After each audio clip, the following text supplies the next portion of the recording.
Welcome, everybody. Thank you so much for joining us on this beautiful Monday afternoon. We have our very own nurse practitioner, Jonathan Gerbode-Grant, who's going to talk with us today about exercise. And Jonathan, in addition to being a nurse practitioner, is a father of 2 young girls, a husband, and an endurance athlete himself. And in fact, this weekend, spent the weekend doing some bike racing. And I understand your muscles are pretty sore, Jonathan. Nonetheless, you're here to teach us all about exercise and why we should do it. So I'm going to hand it right over to you. And thank you all for joining us today. Okay, great. So I'm going to share my screen here. It may take me a second to do a little portion share here. Can everyone sort of see that there? You guys can view that fine. Okay, great. Okay, so I titled my my talk here, Exercise, Prove It to Me, for a couple different reasons. So I guess I should sort of preface this talk by just saying that, you know, coming from an internal medicine background, there's many things that one can do to change their life and improve their health. But I wanted to focus on something that I was passionate about, but also something that can really have a positive impact on almost anyone.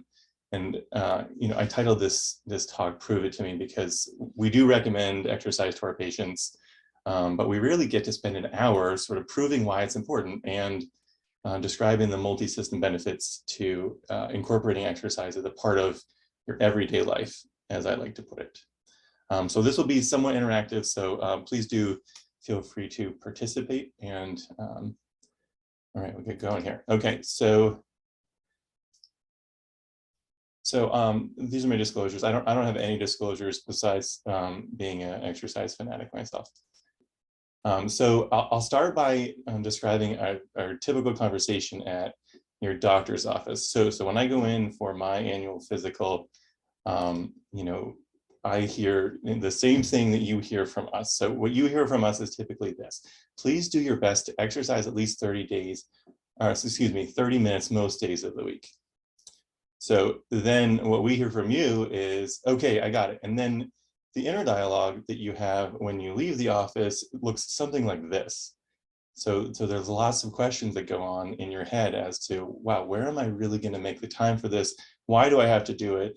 Where can I do this? And what is it really doing to benefit me? So this next slide is a poll. Allie put that up. So exercise, you know, why not? So the question in the poll is, if you're not exercising as much as you should be, why? And the answers go from, I don't know what to do, I don't make time for it, I don't need to lose weight, you can't make me, it's hard, and a multitude of other reasons as well. So we have few responses. Most of them are, I just don't make time. Some are, I don't need to lose weight. And then there's other reasons. But the thing that this poll is sort of proving to me, so overall 53% or 50% or so people say, I just don't make the time to do it. So let's see if this sort of changes. So we have a lot of other reasons why we don't exercise. So this talk will be sort of great to hopefully convince people as to why we should be doing it. Okay.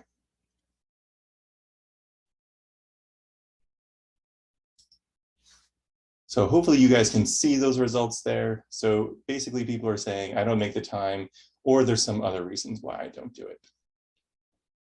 Let me go ahead and close that out.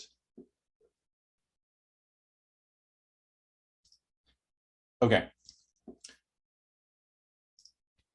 So next is, why should we be exercising? So there's a bunch of reasons why we should be exercising.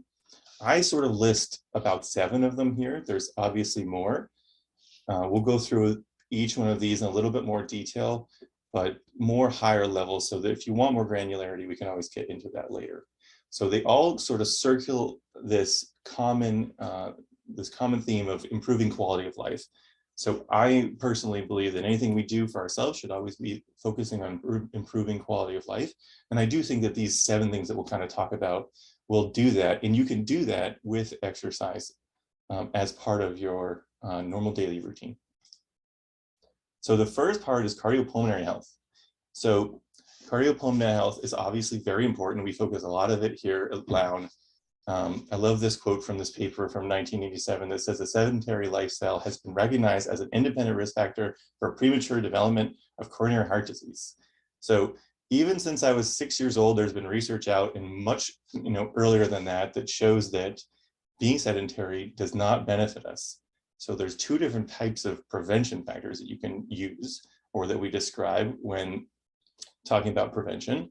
So the first is primary prevention. So we can talk about active versus inactive individuals. And in primary prevention, if we observe the cardiovascular endpoints, we see that there's actually a 30 to 40% reduction in risk of developing heart disease and cardiovascular disease between the most active individuals and the least active individuals. So this is a marked difference between sitting on the couch and being really active. So there's obviously some variability depending on how active you are, but a significant increase, right? The secondary prevention is when we have known disease existing. So we obviously have some patients that have, they're genetically predisposed, or they already have had some choices in their life that have directed them down the path that they've gone down. So in secondary prevention, we can see that even if you already have an issue going on, there is still a benefit to exercise and a reduced risk for overall mortality. And, I should also preface this by saying that, doing the correct exercise and being consistent in that is key. And that really short-term changes in exercise doesn't seem to make a statistically significant difference. So being consistent over time is the best way to go. So this is a figure that kind of tells you what I was just talking about. So on the left, you can see basically the different forms of activity. So people that have, sort of started their lives as active in young adulthood and continue being active, you can see that their all-cause mortality and CVD mortality continues to be good, okay? If you have been sedentary and then increase in activity, you also gain benefit from that in reducing overall all-cause mortality and CVD mortality. However, regardless of whether you were active or not, if you start to become inactive and stay inactive, your all-cause mortality and CVD mortality goes up. So just because you're active for 3 years doesn't mean that that covers you for the rest of your life. So being consistent is key. The second why is strength. So there's a lot of different types of strength training, but essentially you want to be able to have muscles that can be used when you want to use them. So that's a really high level description. But the importance here is understanding that whether you're an elite athlete that needs to lift huge amounts of weight or run a 50-mile endurance race, or you're the average adult that wants to maintain independence throughout life and keep up with your grandkids, all of this plays a part.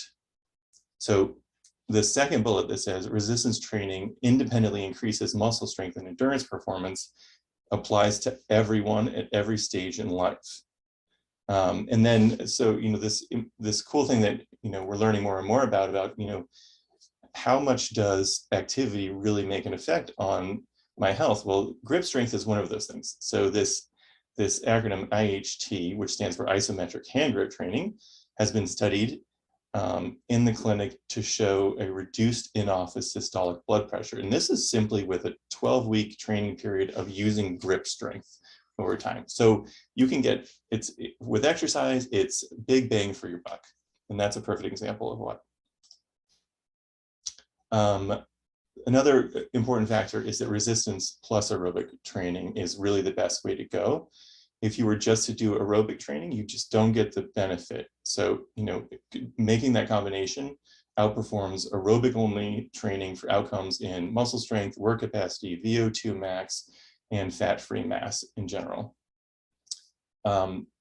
As we age, we are sort of concerned about strength because we lose strength through what's called denervation, not necessarily loss of muscle fibers, loss of what's called type 2 muscle fibers, but more denervation of those muscle fibers. And this isn't a good thing, with the knowledge that we can actually prevent or limit this with long-term progressive resistance training, so to sort of rescue these fibers and bring them back to life, and therefore reduce early frailty with aging. Bone health. So we have a survey in terms of bone health, I think, Allie, if you want to put that up for me. And Jonathan, while she's putting up that, can you just define denervation? What do you mean by there's denervation but not loss of muscle? So denervation is sort of, so if you can imagine your muscles being neurologically activated, so they know to respond to activity, right? So you can train them to come back to life, meaning the nerves know what to do and when to fire, if that makes sense. Thank you. Okay, so the survey here about bone health.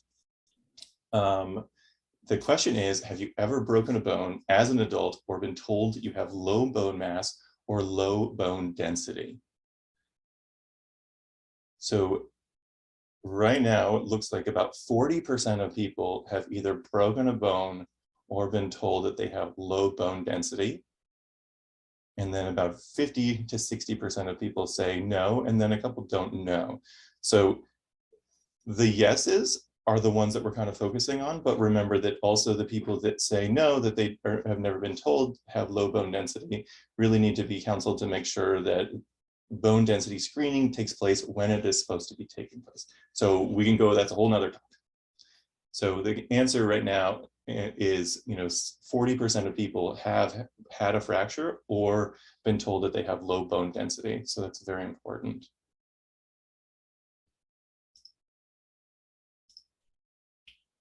Okay.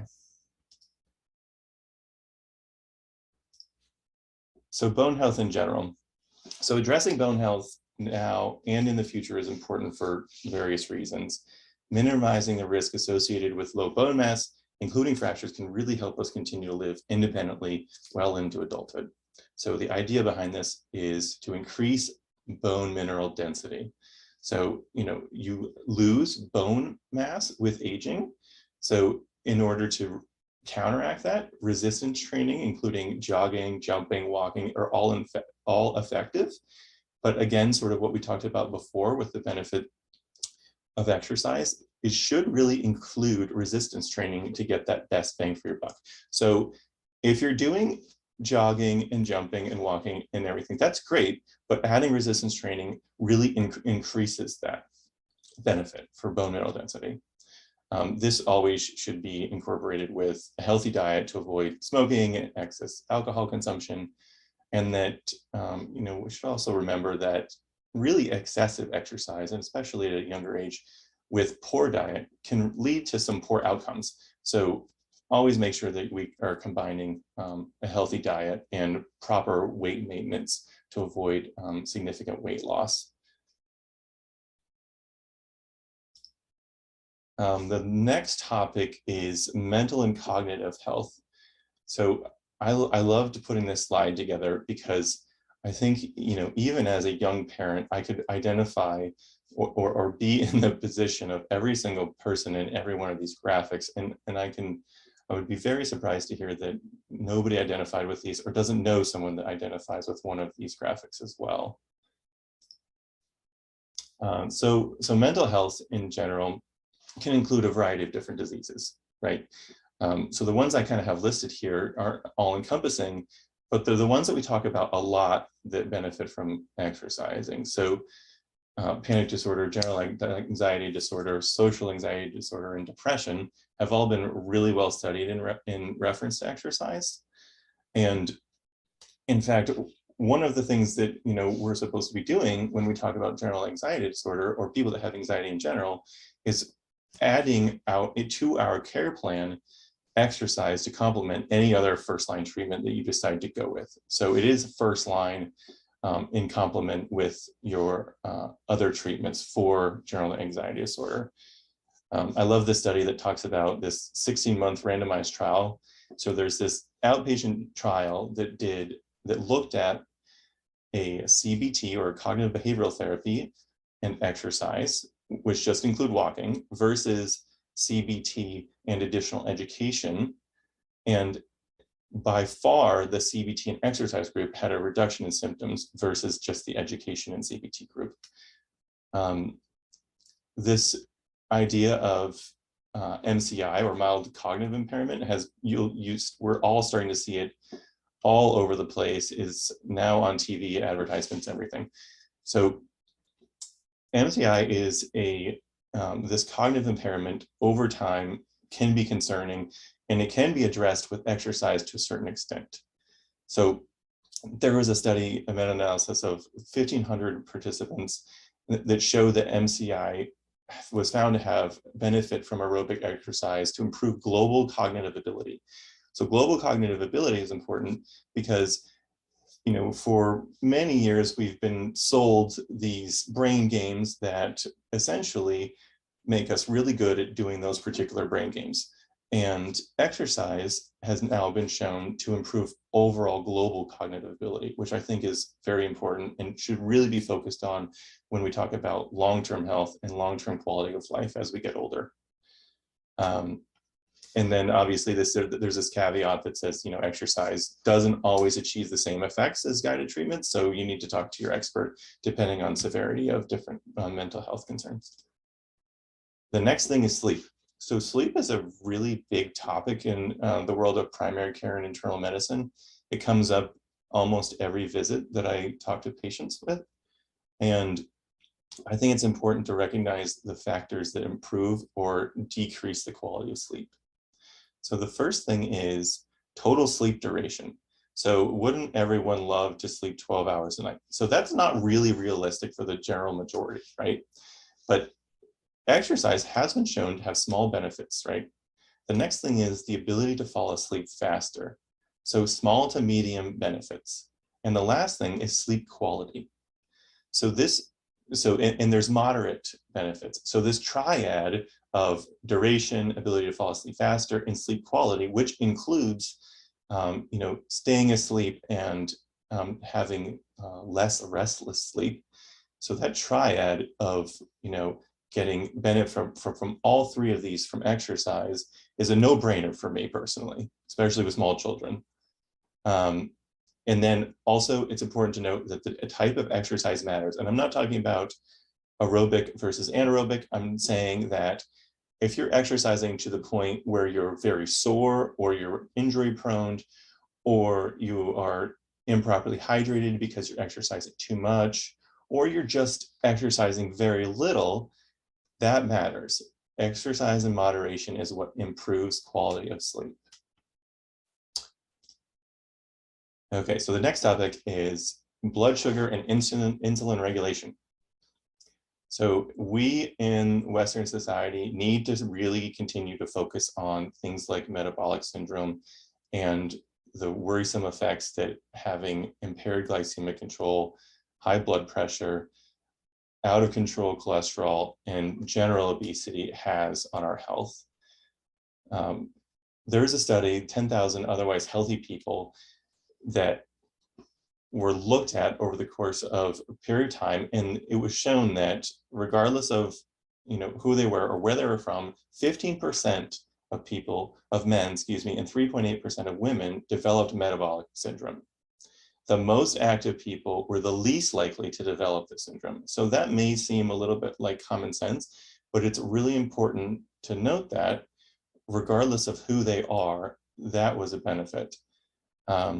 In terms of risk of CVD, we kind of talked about cardiovascular disease in general, but in reference to blood sugar, it's actually inversely related to the level of activity with those with already impaired glucose tolerance.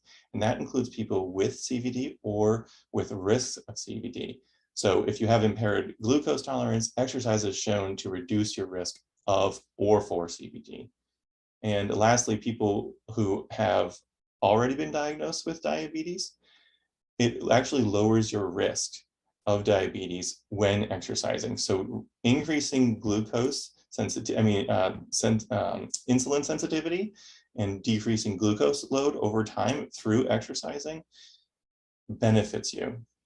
So in this case, there is a meta-analysis of 28 prospective cohort studies of physical activity in type 2 diabetes showed a lower risk of developing diabetes with just 150 minutes per week of moderate physical activity. And this can be just brisk walking compared to being sedentary. So 150 minutes seems like a big number. And that comes into play later when we discuss, how we go about doing that and where. The next is longevity. So longevity is a big topic in our clinic. We talk about longevity and living a long, happy life often. A couple different topics that really come up more often than not. We could talk about longevity all day, but a couple of topics come up. One is cancer risk reduction.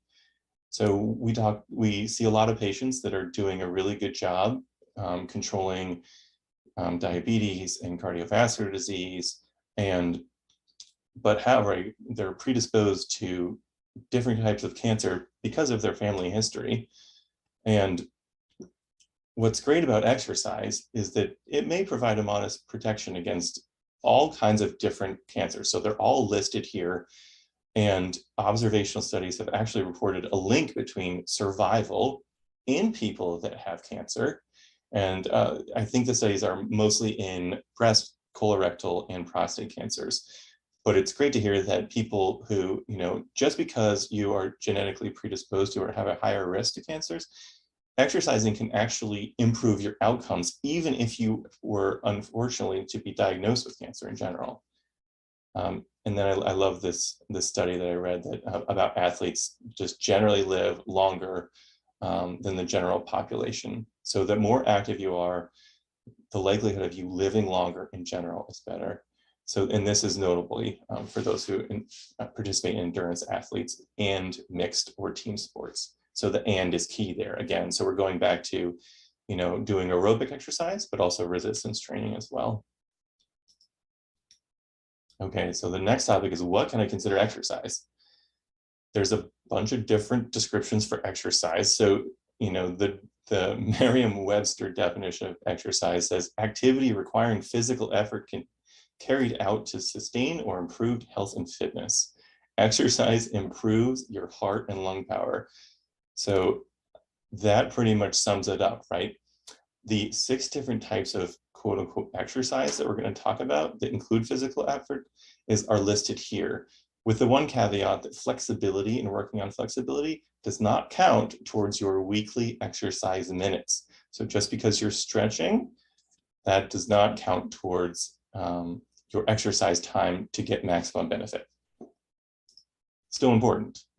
Okay, so aerobic versus anaerobic.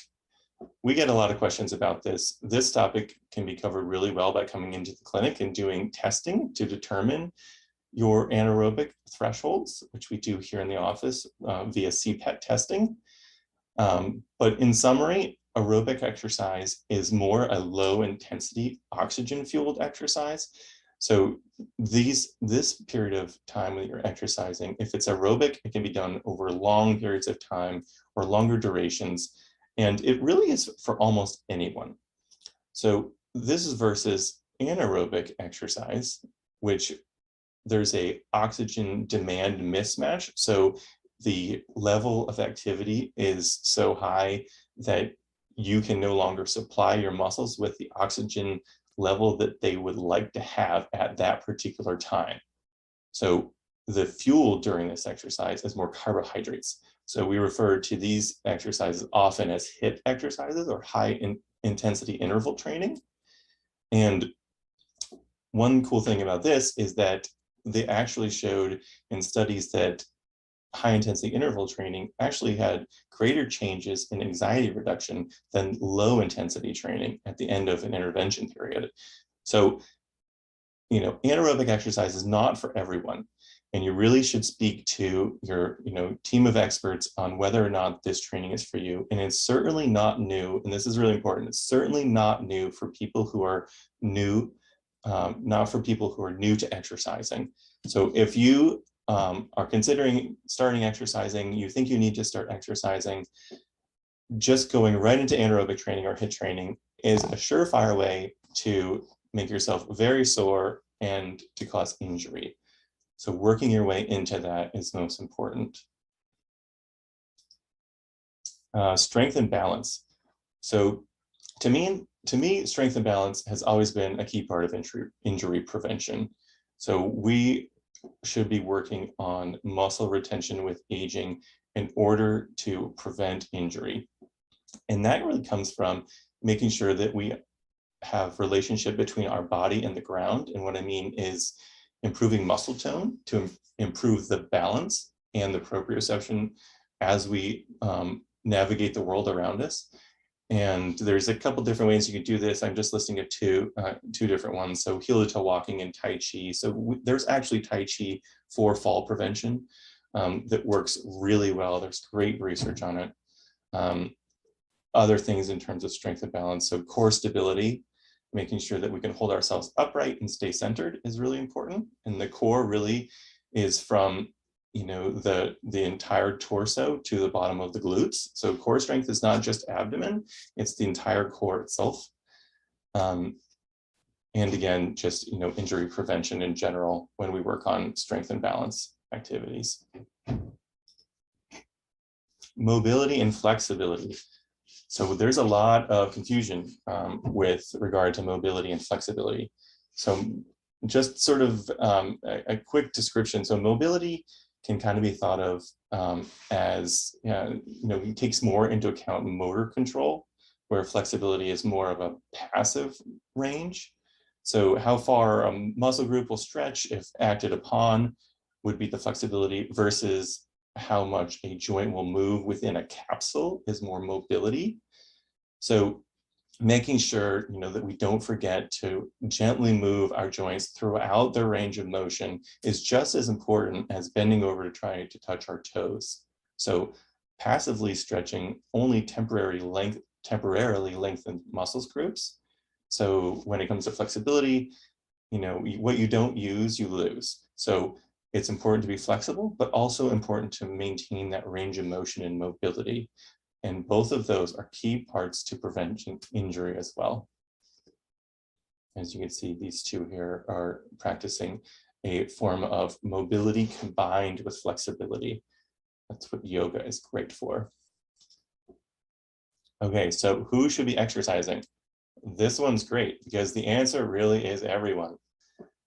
There's very few people that should not be exercising at all. So we'll go through these different 4 groups here. So ages. So this will be a common theme. There is a similar cardiovascular benefit at different ages. So this study talks about 5,000 adults 18 to 30 years old, which demonstrate a relationship between fitness and the development of cardiovascular risk factors at a 15-year follow-up. So that's pretty good, right? And it talks about here that individuals that were least active were 3 to 6 times more likely to develop diabetes, hypertension, and metabolic syndrome. So this is a younger age group, but what's important to note is that this benefit continues over time. And as we showed in that previous graphic, preserved activity level or increased activity level, even if you have been sedentary, reduces our risk. So gender, there's a similar cardiovascular benefit between male and female sex, right? One study showed 18,000 men underwent a symptom-limited exercise test without evidence of CHD, and they were followed for 11 years. And for every 1 unit of exercise capacity increase, so we can talk about METs another time, but for every 1 unit increase in capacity, the mortality risk was 12% lower. That's a huge benefit. And sort of similar in women. So 3,000 asymptomatic women who underwent a exercise testing at study entry were then followed for 20 years, and those with lower exercise capacity or heart rate recovery were at the highest risk of the group. Okay, so physical ability. There is a similar benefit for those of almost all physical disabilities. So we can get into this more another time, but basically, even if you have a physical disability, there are benefits, multi-system benefits to developing or continuing some type of exercise program. And then racial groups. So some racial groups are more susceptible to things like metabolic or other diseases, but the consensus is that exercise is good for those of all racial groups. Next topic is, when should I be exercising? So when, the time of day doesn't matter. It's more a relationship between how you are doing at the time of day, how motivated you are, and how quality of an exercise session you can get at that particular time of day. So I write in here, when you are physically ready. So people who are not physically ready to exercise are not going to have as good a quality of workout at the time. So you need to be well rested and properly recovered to have a good exercise session, and to make sure that you are not exercising with pain that you're concerned about, or that has an unknown origin. So if you have an injury, or if you have, sort of suspicious shortness of breath or chest pain that hasn't been worked up or is new, obviously shouldn't be exercising, and contacting your team of experts. Also, don't exercise if you have a problem that only gets worse with exercise, and make sure that you're tailoring your regimen so that you meet your needs. So if you have one day where your exercise seems to really sort of bring you down and your recovery isn't good for the next day, it's okay to take the next day light. There should be no beating ourselves up for listening to our own needs and listening to our body. I think that's really important and not focused on enough. So how much should I be exercising? This is like the million-dollar question. I'm going to answer it really simply, and it will apply to everyone, but needs to be tailored to your specific needs. So always look into it further for you. So the experts tell us, and we tell our patients, at least 150 minutes per week of moderate intensity exercise, or if you're able, 75 minutes per week of vigorous intensity activity. So this is sort of research-based, and this is the general consensus, but it doesn't mean that's perfect for everyone. So making sure that you get at least moderate or vigorous intensity exercise, part of that 75 minutes, has a great benefit in reducing your CVD risk. And then again, we talked about that high intensity interval training before, that if you perform it at least 3 times per week, it actually offers superior benefit to just low intensity exercise all the time. This graphic here, I love this graphic that kind of talks about, the more time you spend on the couch is directly proportional to the amount of medications that you end up having to take over time. And again, always ask about your risk, or if you have any contraindications to certain types of exercise that we talked about. Sort of similar to what we said with high intensity interval training. Not for everyone, certainly not for new exercisers. So this, I kind of put in here in case someone was interested in, having a sort of high level program to follow. So this is more of a, I'm pretty sedentary, maybe I have a desk job and I haven't found the time to exercise yet, but I do want to, and I'm working on that right now kind of thing, okay? There are 3 different phases in a typical exercise program, okay? The first phase is a 4-week phase where you exercise 3 days a week at 10 to 20 minutes to get yourself going, and that should be done at lower intensity, between 40 to 60% of your maximum heart rate. And for the general population that's not on medications that lower their heart rate, that max heart rate can be estimated by taking 220 and subtracting your age. So the next phase would be the improvement phase. You do that for 4 to 5 months. This is to now get your body sort of more used to more intensity and duration. So we talk about intensity, duration for most exercise. So in this 4 to 5 month period, we increase the number of days per week from 3 to 5 gradually, and from the duration to 30 to 45 minutes. And you can do this for, between 60 to 85% of max heart rate. That doesn't mean, 5 days a week, you're going to go out 45 minutes at 85% of your maximum heart rate. But that's the range that is okay to go to after you've had this initial phase sort of completed. And then the maintenance phase is once you've tailored your exercise program after 6 months, working up to 5 days a week, 30 to 45 minutes in that 50 to 85% range. So this is for people that are now sort of used to exercising. And it does seem like a long time to get, up to speed in terms of exercising 5 days a week. But this is a pretty safe way to do it so that you prevent injury and don't just burn yourself out in that first 6 months. Burnout is one of the major problems when it comes to exercise. In highly motivated people, it's 10 times as worse. Highly motivated people are much more likely to burn themselves out with new exercise programs because they want instant results, and they've been able to achieve more instant results in other areas of their life. So they expect it with exercise. It's not a realistic thing to expect when it comes to your physical ability. Just because you've been able to do great in other things in your life doesn't mean your body is going to change and adapt faster. So it's important to recognize, to be patient with yourself in terms of starting a new exercise program and to avoid injury. The last here is, how much should I be exercising to avoid overtraining and injury? And we kind of just discussed that, right? So you need to, number one, discuss your plans with your team of experts. So some people have, the general population will have primary care that they talk to on an annual basis at least. Some people have personal trainers. Some people have, a team of cardiologists and cardiopulmonary experts. But you need to talk to all of them to say, this is my plan, this is what I've been doing, and is this a good idea?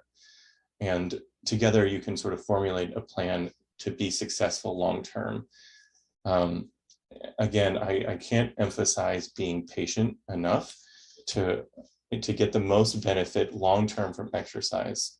So you can do a really good job exercising on a regular basis, but if it wears you out or it causes injury, the long-term benefits is going to go back to being sedentary if you can't maintain it long-term. And I will also emphasize the fact that overtraining, wearing yourself out, and injuring yourself makes exercise miserable. And exercise really is supposed to be used to improve your quality of life, health, and happiness. So these are my references. If you're interested in scrolling through all of these to read for yourself, you can. This last slide here is a thank you slide, but it's a picture of my girls and my wife to sort of emphasize sort of a funny thing. So this young one on the left here, this is Grace, she's 7. Grace loves running. You can see it on her face. My wife in the middle, Kate, loves running. You can see it on her face. Lucy on the right does not love running, right? So we tried to get Lucy into running. She didn't like it and decided that she wasn't going to run again because it did not improve her quality of life. So we need to find what works for us. So again, the overall goal is to live a long and happy life and to improve upon your quality of life. Be kind to yourself, eat mostly healthy, exercise, brush your teeth, find what works for you, and I promise it will put a smile on your face. Thanks.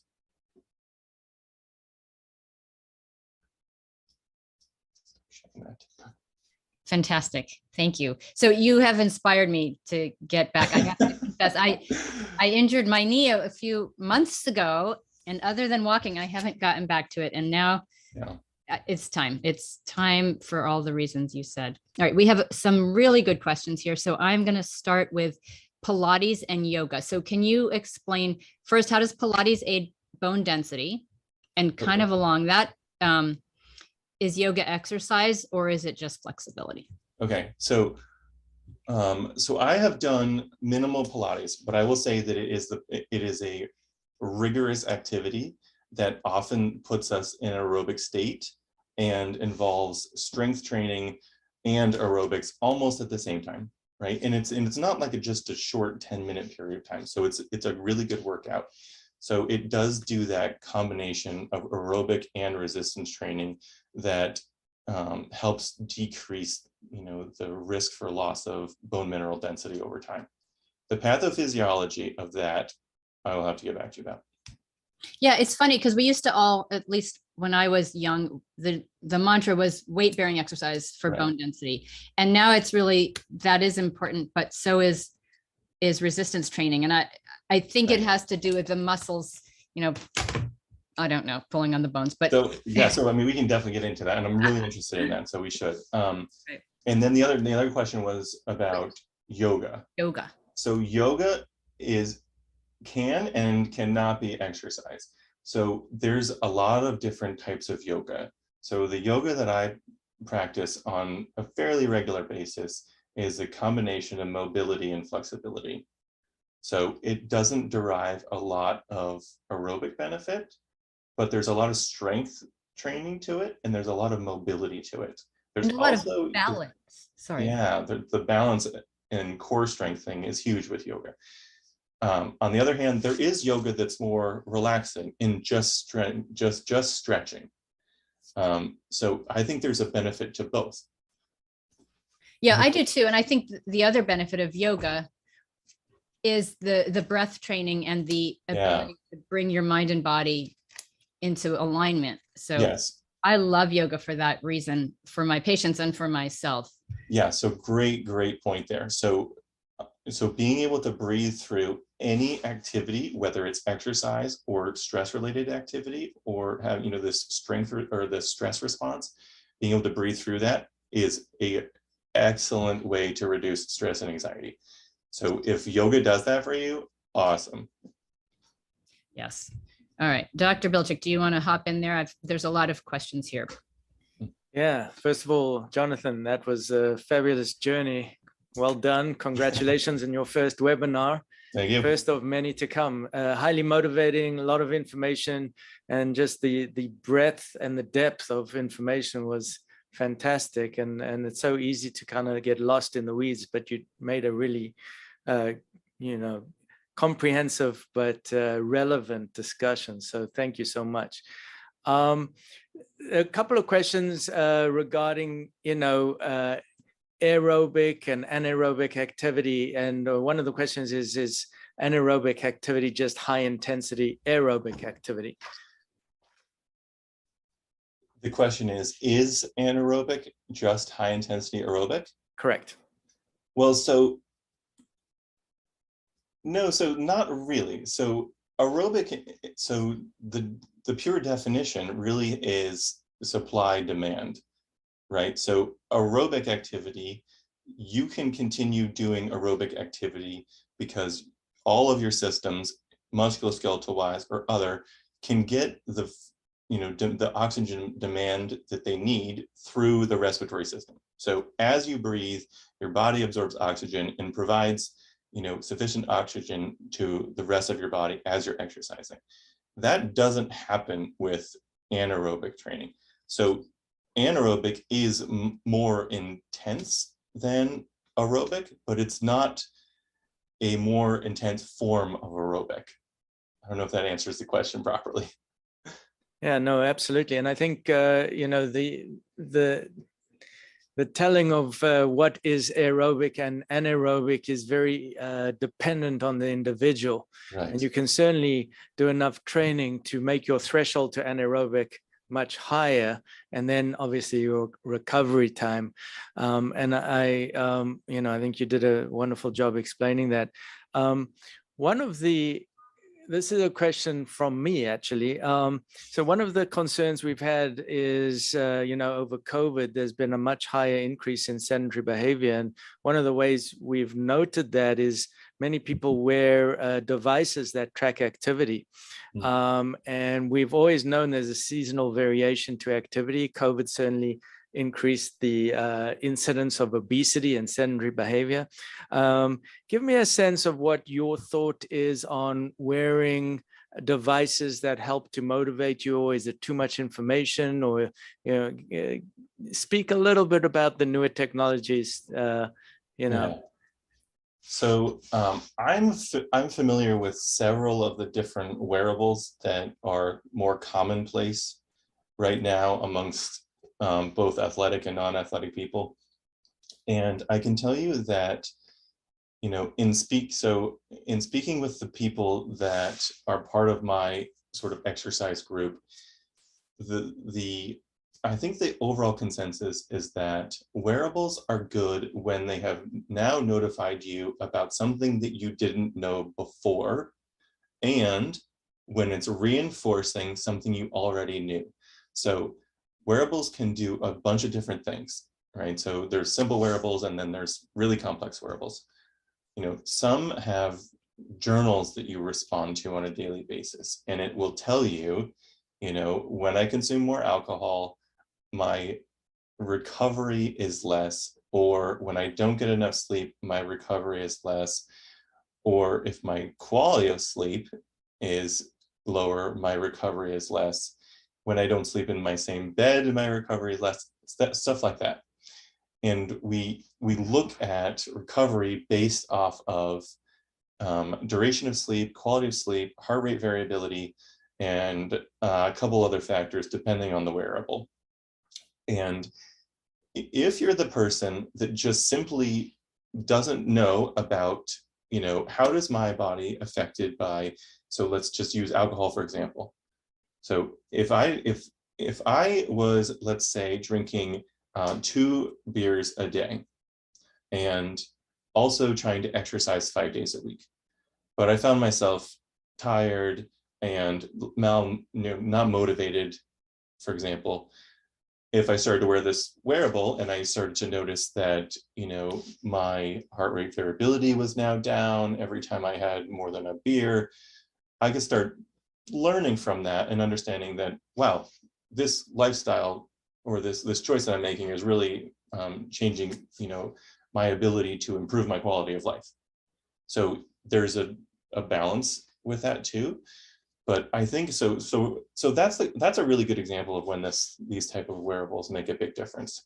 I will also say that using a wearable is really important when you're doing cardiovascular exercise to know what your heart rate looks like. So if your heart rate is spiking when it shouldn't be spiking, things like that.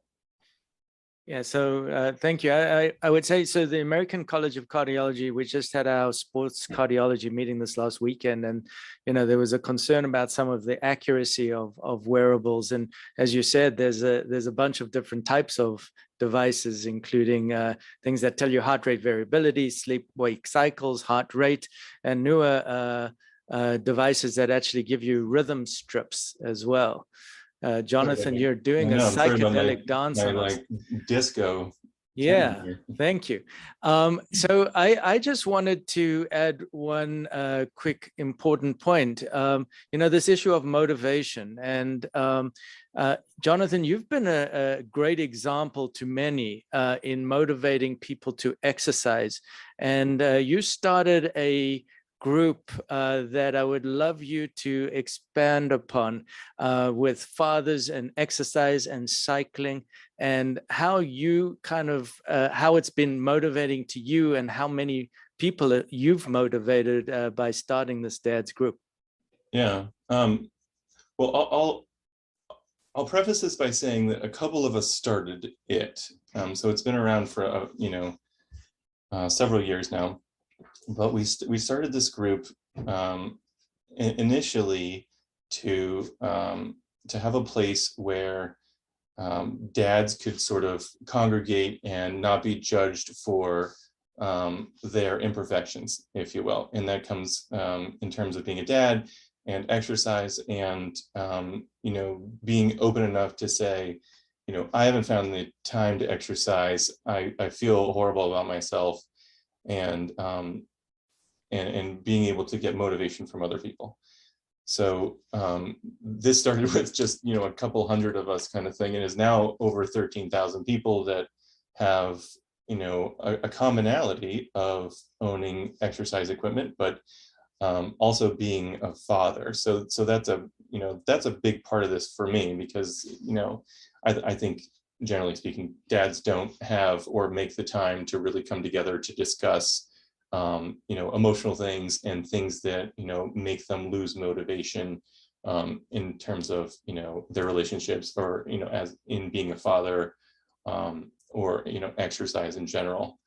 And it has been incredibly motivating to me to just be part of this group, to see the significant changes that people are able to make in their lives, amidst being a parent to young people.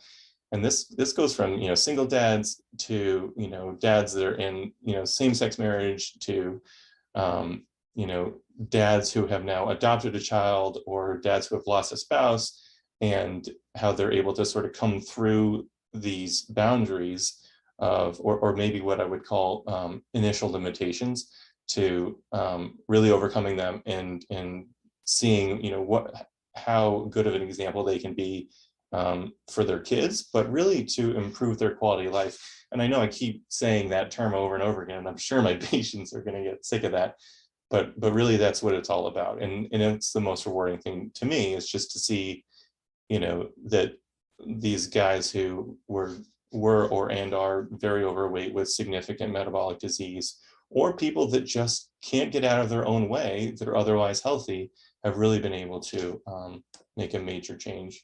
Yeah, I think, what a wonderful model of health, and, being so proactive in that regard. So many people socialize around eating, or less than healthy kind of social activities. And here you created a social network around activity, but it's been, expanded upon towards, support. And I think when we talk about health and healthcare, there are people who love to exercise solo, but having a community is really critical. So thank you for that, and thank you for your talk.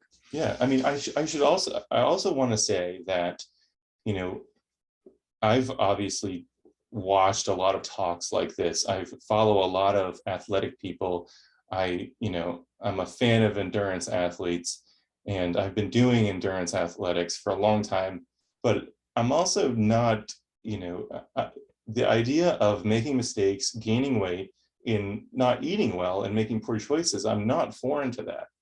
So, we also need to recognize that just because someone, is doing really well now, doesn't mean that they've also had to overcome their own struggles. So, if we see patients in the office, they're doing really well, that doesn't mean that they haven't worked really hard to get there.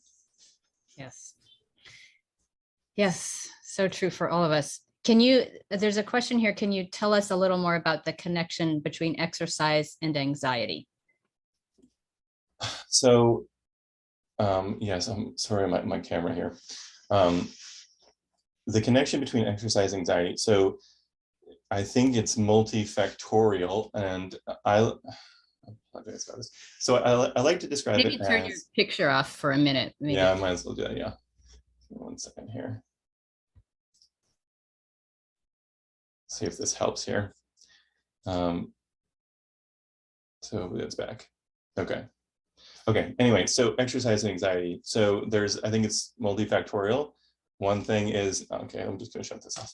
So one thing is that, when we exercise, there is a exertion, dopamine response. So you have all these sort of happy hormones that sort of come out after exercise. So you have endorphins that, boost up your mood in general. And for people with depression, it helps you.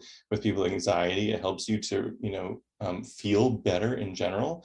But also anxiety can sometimes be summarized as a constant sense of excessive energy going through your body. So don't ask me to describe the complete pathophysiology of that, because I can't, but I will tell you that people that exercise feel like they cannot slow their entire body down. And exercise gets the energy portion of that out. So if you are able to displace the energy associated with anxiety through exercise, that's where it's most beneficial. Yeah, I think of it sort of simplistically as burning up all that adrenaline. You know, in the old days, we were constantly fighting the saber-toothed tiger, but now we get exactly. from sitting in traffic, and we got to do something with all that. So, okay, we're so close out of time, and I want to see if we can actually get to all these questions. So speed fire questions. Ready? What do you think of no pain, no gain? That's baloney. Okay. So there's pain associated with physical pain, and then there's pain associated with overcoming things.